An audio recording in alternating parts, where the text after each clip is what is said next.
Oh, can't is an ugly 4-letter word. We don't believe in that word at all. It's not acceptable. Mark Parker from Parker Brothers Choppers.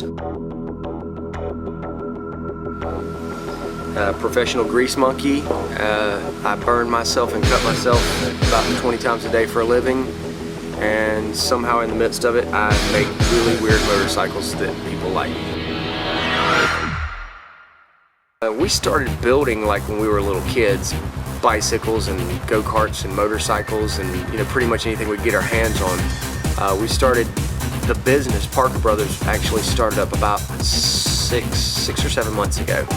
The replica that we did from the latest Batman movie, that one's kind of the one that really put us out there to doing the really strange stuff. Before that it was just regular bikes like everybody else was doing, and we had success with it, but the really unique and weird stuff seems to be best for us.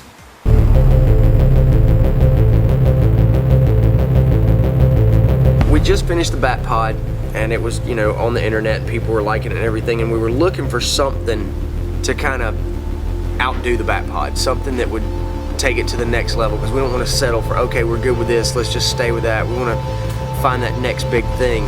And we saw a couple of pictures online of the previews from the movie and everything, and found out that they'd never actually used bikes in the movie. It was all CGI and whatnot, because everybody said it was an unbuildable bike.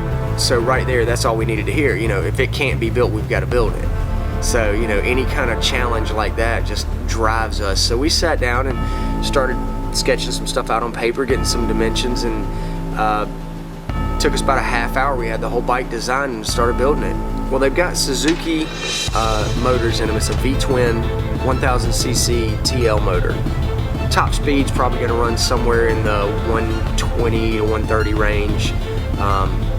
0 to 60, 3.5 to 4 seconds, something like that. It's quick. It's pretty fast. We built a 24-inch hubless wheel, and instead of having one bearing, we've got a series of 24 separate bearings that float throughout the rim and dissipate the weight. And with that, we've got a speed rating somewhere around 120, 130 miles an hour, and RPM somewhere in the 17,000 RPM range.